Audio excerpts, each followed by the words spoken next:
with ketchup.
Alright traders, sorry for being a little late here. We had a very busy day in the market and so I was a little tied up with clients at work.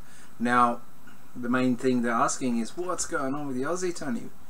You know, what's about this game plan for selling the Aussie on RBA speakers and CPI numbers, and FOMC may be coming in a little bit more hawkish. Now that was the game plan, alright? If you're in the market already, then you're feeling some pressure here because this rally is happening before all those events and they're still 48 hours away.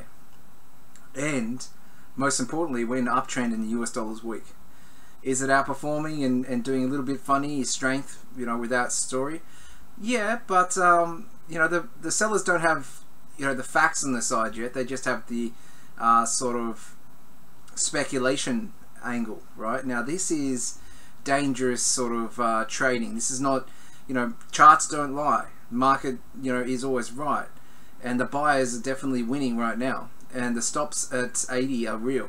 Yeah, so we could find ourselves at 80.50 very quickly. Now will I fade a rally above that?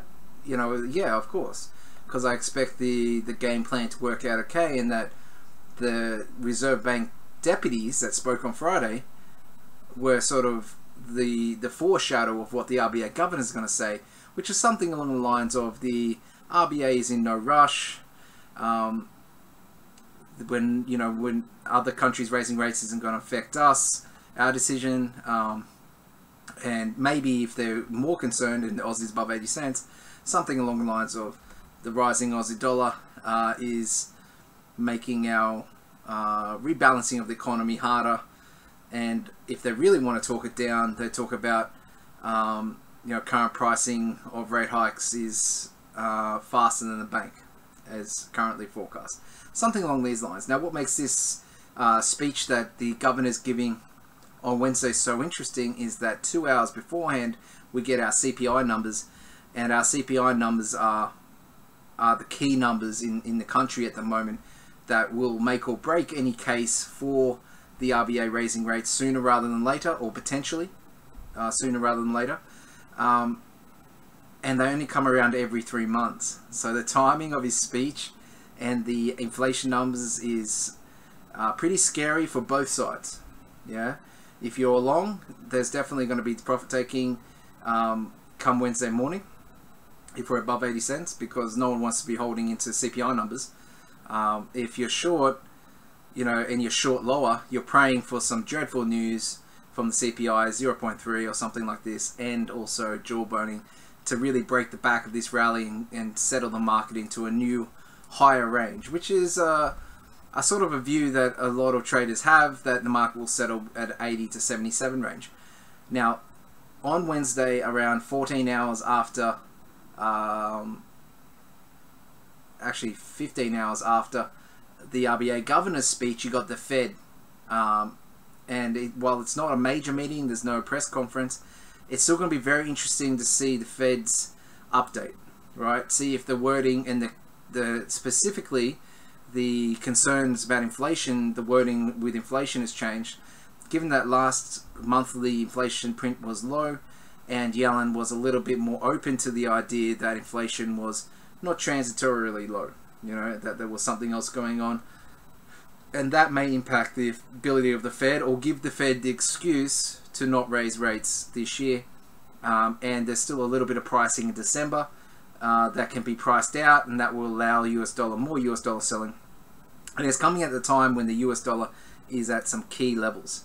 So this Wednesday FOMC meeting, while it's unlikely to be eventful in terms of the press conference, is eventful in terms of where the market is down here towards 93. Now the euro is having a little pause on its rally. It had some pretty timid PMI numbers, but the PMI in general from Eurozone, although they all fell back a little bit, are all still very strong. So let's not be confused in the sense of the PMI numbers. These PMI numbers, while they're weaker than expected, they're still stronger than most countries. So don't think that that's an ultra bearish announcement. That's just an interesting announcement, right? That won't destroy a euro rally. That may just pause it for a little bit. And where you are seeing a little bit of selling today is euro pound selling. Get that chart up. Bit of euro pound selling, and profit taking even, because it did fail at the 90 level. And you're getting a little bit of euro yen selling, and the euro yen selling is a little bit more interesting to me, because I'm a bit more euro yen bullish while stocks are holding up. Now stocks are beginning to come under pressure as well. So you've got the US stocks here, a couple of days of selling here, and this could lead to a very potentially risk off sort of environment if it was to break down here, because the Trump issues are festering in the background and sort of obstructing Trump's plan to get things passed. And if that becomes a common view, or a reason enough to sell off, and the market doesn't need too much from these levels, then you could see the dollar yen test 110 sooner rather than later, right? Tonight even. So dollar yen 110 is a pretty big level, and probably won't break it that easily. And given that the FOMC is coming up, you might see some stabilization there. But if the stock market continues to sell, then dollar yen will continue to sell, and it could get slippery underneath 110. Yeah, the market could be very heavily sold in the event that stock markets falling here trump everything else, right? That's the most important thing. Everything else is secondary, including the Fed, right? So you've got a really interesting setup here. Now, how would stocks selling and dollar yen selling affect euro? Well, I mean, in theory, euro is probably going to do okay, but in the short term, you might have a couple of days of euro weakness if euro yen selling overtakes and the euro selling. We've still got a fair bit of build up there. Same with the pound yen, still got a fair bit of build up there that can be sold off. And so there is ways in which we do get heavy selling in the euro, or just moderate selling in the euro at the same time again dollar yen selling, just for a day or two. At some point though, the US dollar weakness will come back in, and the euro buyers will find a little bit of equilibrium with the euro yen sellers, and you might see the euro start to resume its uptrend. Sort of my game plan today, or this week, was to hopefully let the Fed talk the US dollar up a little bit, use that as an opportunity to get long on the euro. So I don't mind getting long on the euro back towards 116, in the idea that the market's eventually grinding higher. That seems the safest option. The other one would be to be buying the Aussie at 77, 60, 77, 80, because I like the Aussie story long eventually as well, but definitely not at these levels, and definitely not before we get hopefully some potential drawboning. Now right now though, the 80, if I have stops at 80, I would be 80-10. I'd be very worried that we're going to not even survive. Yeah, you can't to the announcements. So the selling in the stock market hasn't come across into risk off in the Euro Aussie at all. So Euro Aussie is sort of a trade that you can do when stocks go start falling at a certain level, maybe 200 or 300 points down. At the moment though, you're definitely not getting that, and the Aussie's outperforming. I was very lucky to get out of that Euro Aussie trade just a little hint there that something wasn't right. When the Aussie was holding up above 79, I didn't like the price action this morning, so I closed it. Just a small little profit, and that was a good choice in hindsight. But the other trade that we have running is just long Euro with a stop back here at entry at 1:15.93. Now you're saying, well, why have you got your stop here? You want to enter here? That's fine. I just I don't want to be in the market at that point. I want to see if it holds, right? If it comes back down and doesn't hold, then I'll might actually adjust it to just above entry though.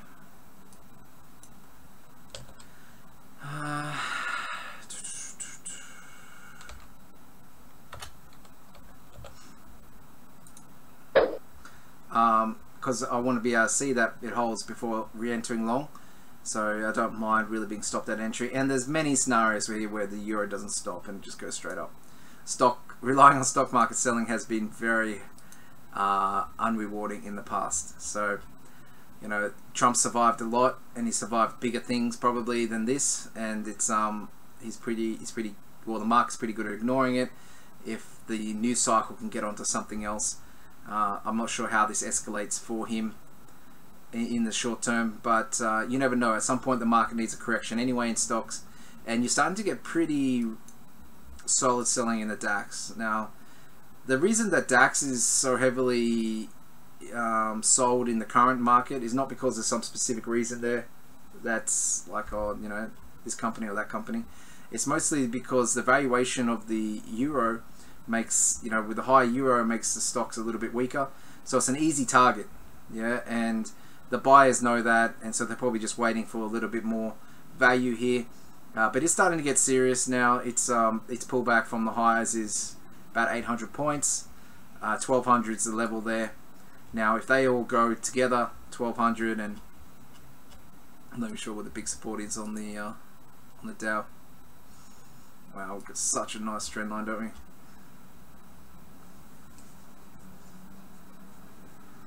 Yeah, you're probably looking at 2100 as realistically.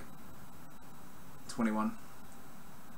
I mean, it's hard to be ultra bearish on the there'll be buyers on dips, won't there? So we got to get some momentum behind the selling to get really excited here. It's hard to get excited about a couple of days selling in the US stocks. So yeah, you got some US dollar weakness in general right now. That's continuing, and you've got a little bit of Aussie outperformance. Now the Aussie Kiwi is so strong here that you're getting a little bit of Kiwi weakness or underperformance. That is interesting, because the Kiwi had its nice move above 74, but it's stalling a little bit on its road towards 75, which is very similar to the Aussies. Very similar to the Aussies 80 cents. And if we get above there, it's a bit clear running. Aussie, I mean, I don't know if Aussie can maintain above 80 on its own. It probably needs some nice CPI numbers there to be able to hold in the short term. Alright, but if the US dollar doesn't get any support from Yellen or the FOMC, sorry, or this is a big reality that could happen, is that the markets are pretty ruthless in fading any sort of US dollar bounce after Yellen. So maybe Yellen's good for 100 points lower on the Aussie, and that's about it, or maybe 100 points higher on the dollar yen, and that's about it, and it fades, and then the sellers come in for round two. then we really know if there's going to be a lot more bloodletting in the US dollar. If a US dollar bounce can't be sustained, then you've got that situation where we can get a little bit more aggressive on selling the US dollar in coming weeks. You know, if the FOMC can't stop this and they are relatively hawkish still, then the market's starting to ignore the Fed, or thinking that the Fed's behind the curve, and you know, there's basically no reason to slow down this push.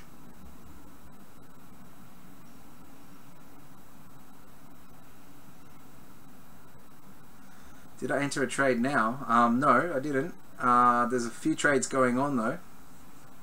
If you're a little crazy, you'd be looking to sell Aussie on a failure at 80 or a break to 80.50. Now the break of 80 is selling above a break of 80. You want to see some stalling before you sell. Could get a little bit slippery up there too. But just expect there will be profit taking ahead of Wednesday.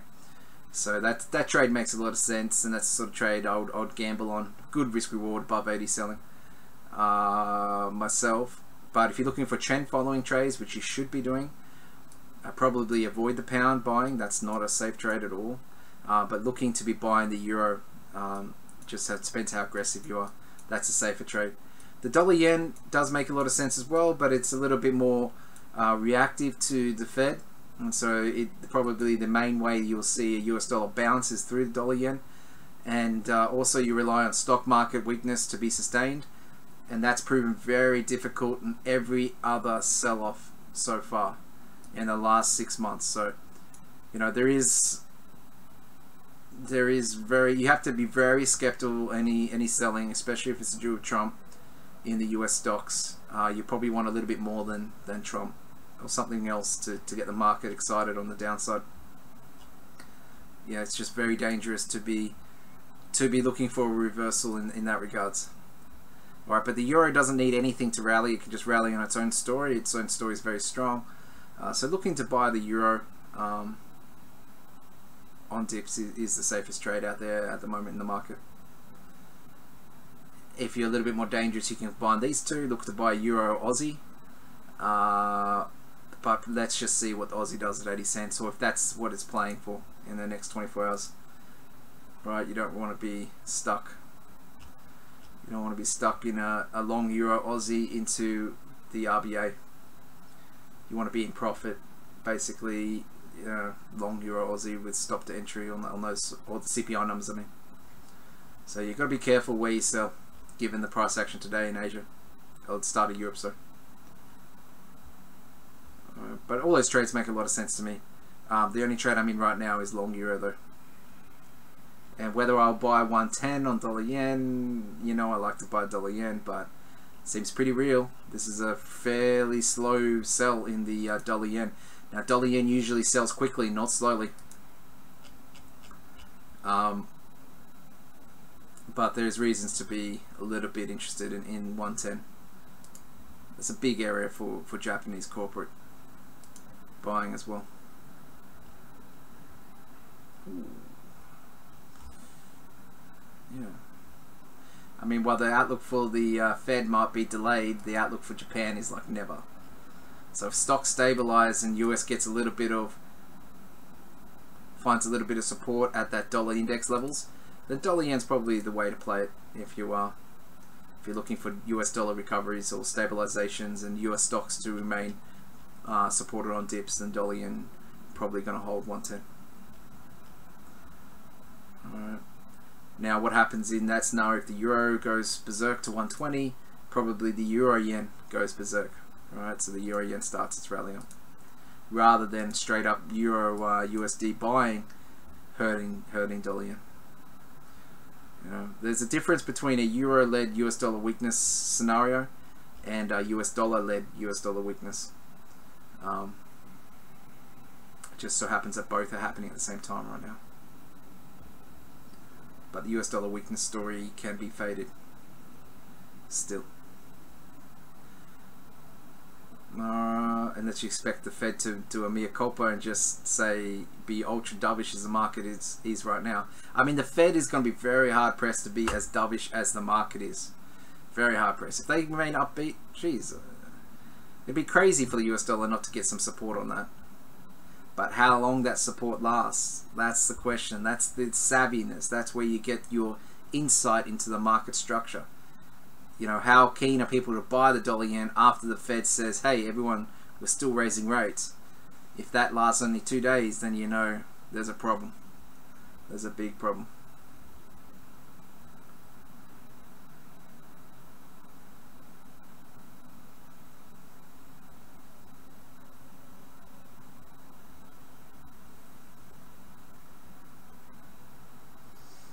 Longing Euro Kiwi is a very similar trade to longing Euro Aussie. I don't mind it. But, you know, why are we going to get Kiwi weakness and why are we going to get Aussie weakness? You have to tell me that. And have we got that yet? Not really. So it's a kind of, it's a trade which makes sense on paper without looking at the charts. And the charts definitely don't yell sell Euro Aussie or sell Euro Kiwi. Let's have a look at Euro Aussie. Definitely doesn't say sell. Sorry, it doesn't say buy Euro Aussie, that last candle anyway. It's getting pretty excited back there, but it's held, so choppiness probably. Now, if the Aussie makes a run for 80 cents here and breaks it, then you might get some levels back towards 145. Risk reward there becomes pretty interesting on being long into an announcement on Wednesday. But you know, it's a pretty, if now it's a bit, you know, I'd rather be short Aussie against the US given the Fed risk that day. Yeah, I mean, it's really dangerous to go looking for tops and bottoms, guys. Alright, that's my rant for the opening Monday. Hope you all got a little out of that. Let's have a look at some of the research that's come up over the weekend and throughout the start of Europe here from some banks. Really, I've spent a fair bit of time trying to find out why the Aussie was doing its little trickies, and it's just, you know, sellers were at get a little bit more of a loss. Let's have a look at the Deutsche Bank trade of the week to begin with. Short dollar yen.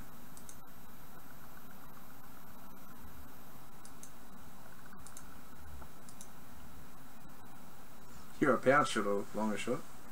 Jesus, Edward, that's a hard one, mate. Well, you characterize the current market as profit taking in an uptrend, right? The outlook for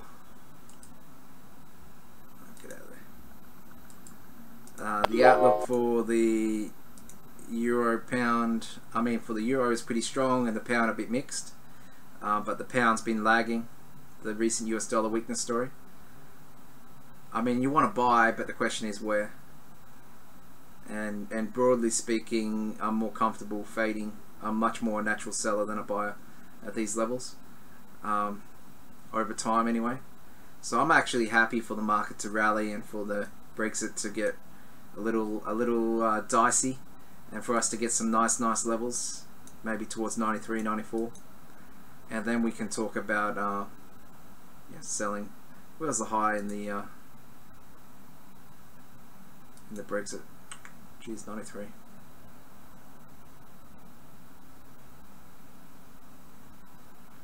Okay.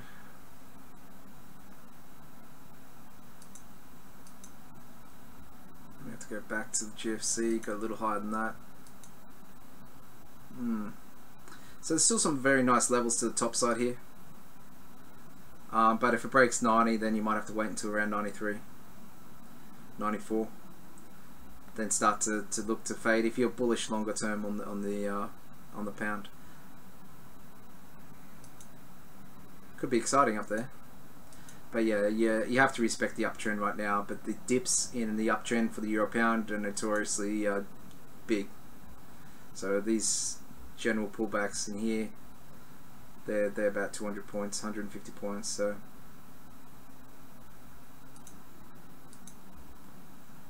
at least 89,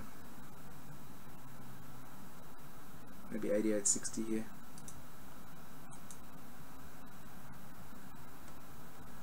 And just keep an eye on the major, right? You're keeping an eye on the pound. Like, it's much easier to be buying euro pound when the pound itself is below 130 and everyone's kicking it. When the pound's having its own little rally on the back of not much, you know, you have to be a little bit worried about where it's going to stop.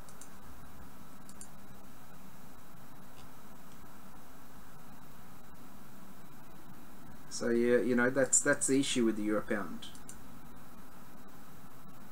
You're pretty late to the party in the trend at 89.30. But yeah, you should respect the uptrend.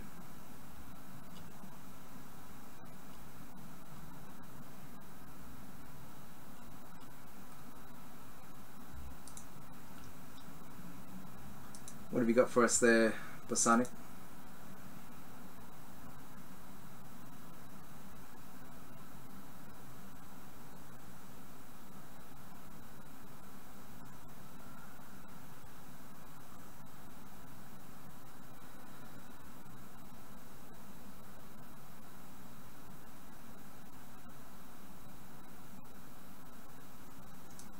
Yeah, I mean, that's not a bad little cheat sheet. But that's pretty, I mean, you should be able to get that intrinsically in your mind too. Over time, you'll just know. Right, but what's the difficult one here is the one that's not in the list, which is euro higher, dollar yen lower. Right, what's that mean for the euro yen? And really, it depends on what's moving each of these pairs. If it's risk off, then euro yen down. If it's US dollar weakness, depends where the resistances are on the euro or the dollar yen. If it's just straight euro strength and a little bit of dollar yen meander, then euro yen can still go higher, and it was doing that very recently. The euro yen was rallying with the euro, but now that stocks have started to fall a little bit and dollar yen started to get its selling a little bit more aggressive, euro yen's overtaking. But still pretty mixed, the euro yen.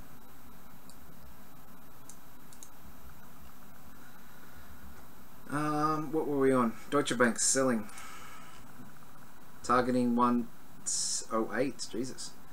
We expect falling US Treasury yields to push dollar yen through the current support.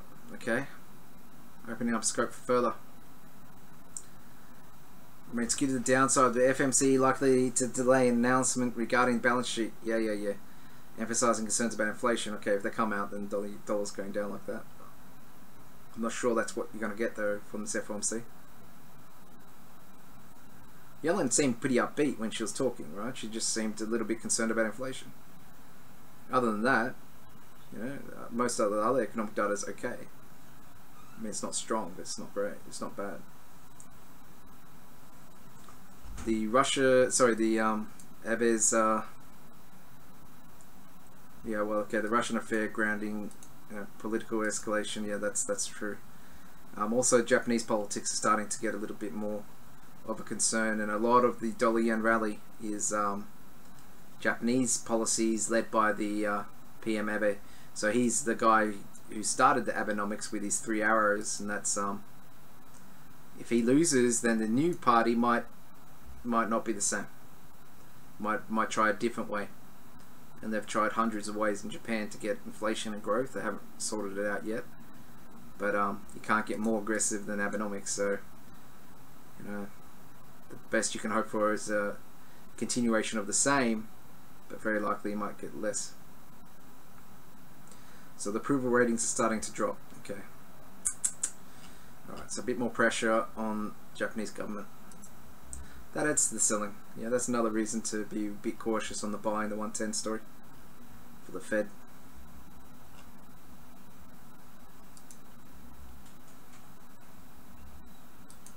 Now it's starting to get interesting. Literally the name of this of the next article, right? Hilarious.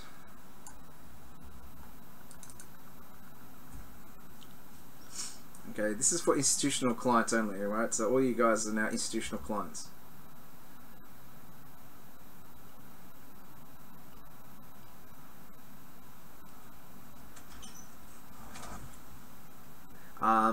The US dollar sell-off leaves the trade-weighted index, DXY, approaching critical support. Yep, we've seen that.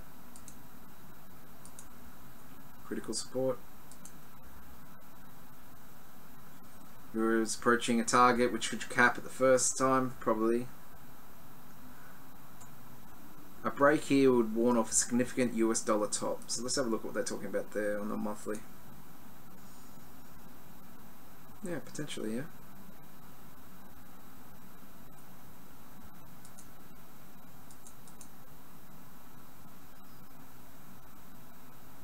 So these levels were important back then. Okay. Interesting. Builds a medium-term base. We stay bullish for 81, 60, 84. Kiwi looks to be resuming its core trend. 76. Jesus. Dollar CAD collapse expected to extend, testing 122. Well, these guys are US dollar bearish, aren't they? Using old line charts and bar charts.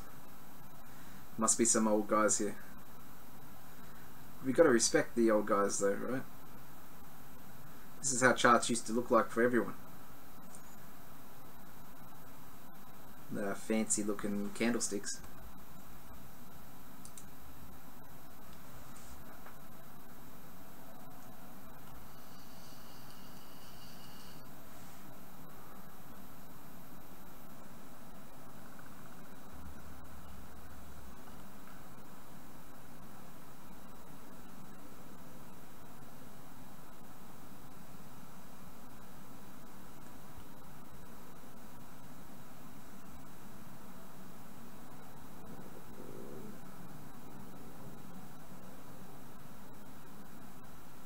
Alright, so 122 comes in with this little trend line drawing the bottoms.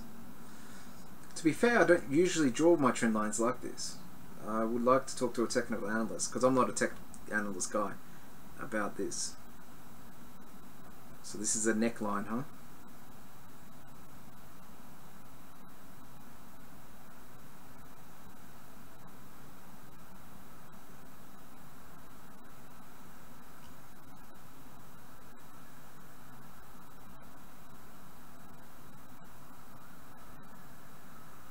So no signs of exhaustion just yet.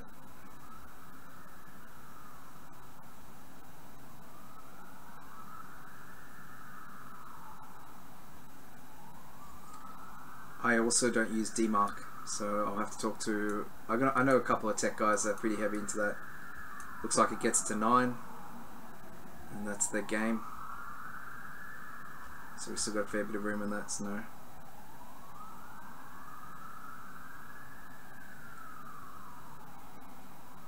And the yield change between the 5 years in the US and the Euro starting to climb.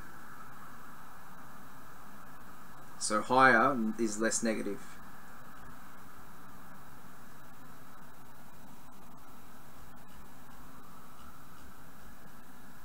Let's have a little look here on Aussie.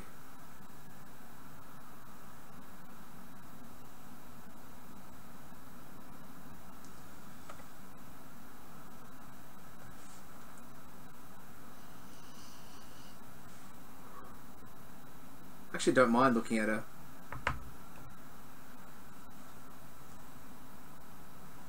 longer term chart every now and again. Keeps you in perspective.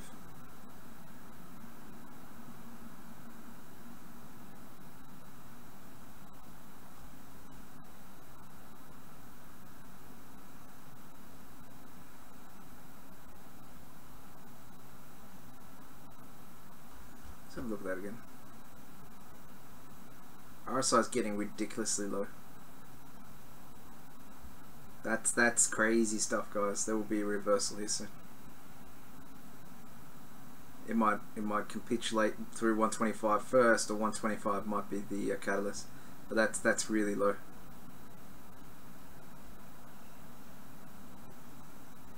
Yeah, the Kiwi seems to me like it's still got to blow off its top 2, so it stops above 75.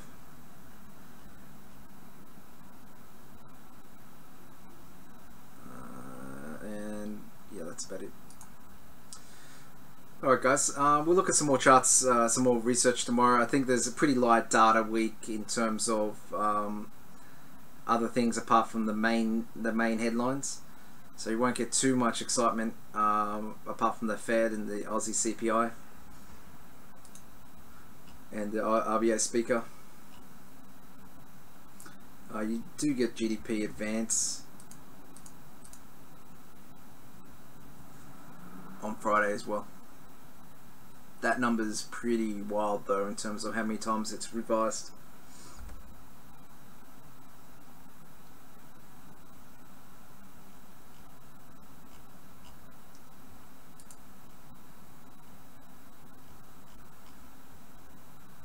Alright, we'll be back tomorrow same time.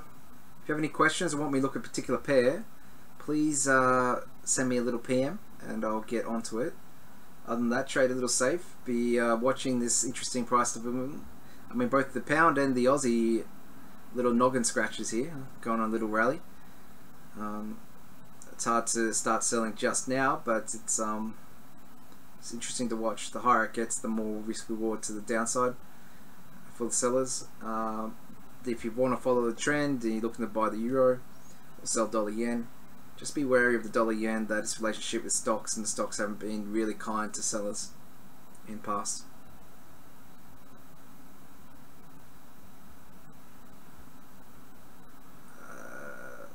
View on the pound is it's in stabilizing, enjoying a little bit of a stop run here, but I don't really believe the pound to be the main way you want to play US dollar weakness, guys. So I'm not really looking for multi-week extensions here or anything like that. There's enough uncertainty with the Brexit for the pound to be a little bit sideways. So I'm not like this one.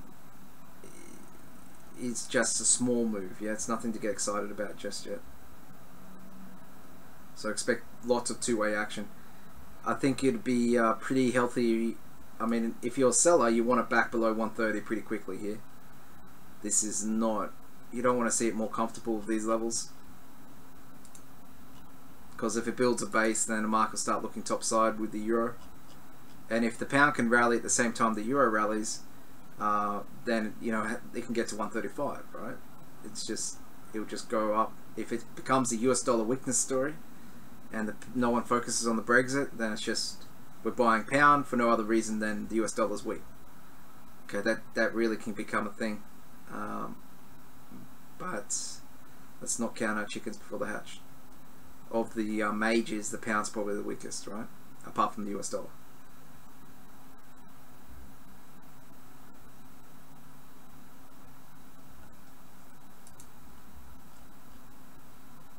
So pound Aussie and pound Kiwi have been sold pretty aggressively for the last few weeks. LMG, we've been talking about euro all the time, man. I want to buy it after the Fed talks it down, or if the Fed does talk it down, but I'm long already. I'm happy to be long as well.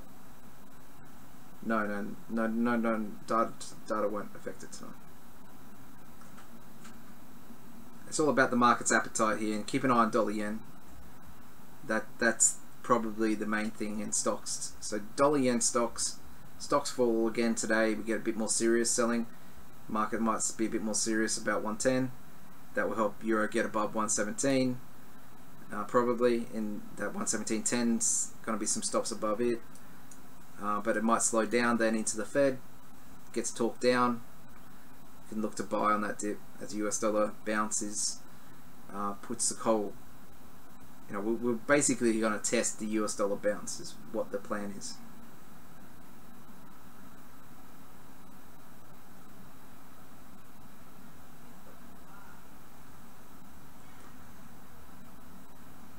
Yeah. Yeah, look, I think the pound's going to be two-way action. So, and I don't know if you're long or short, so I didn't know how to pander to you. I could spin you a bearish case if you want me to, mate. But you know, it's market doesn't seem to be like when you're reading reports and you're reading headlines or you're reading what the market's focused on. It's not focused on the pound. Right? It's really not. And so unless we get a headline about Brexit or some data out that sort of reinforces a view that the UK is not raising rates anytime soon this year, then it's hard to get that excitement at the moment to even trade it, let alone have conviction. But straight up charts, you know, you have to be a little bit bullish. Yeah, and if you're bearish on the US dollar, which you should be by now, looking for opportunities to get long makes more sense. But yeah, don't trust the pound, don't trust the Kiwi, are the first two things that you learn quickly in this market.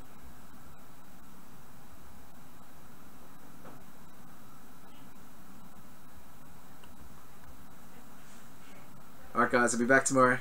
We'll get stuck into a little bit more. It'll be very interesting to give an update on where the pound and the Aussie is. Thanks again.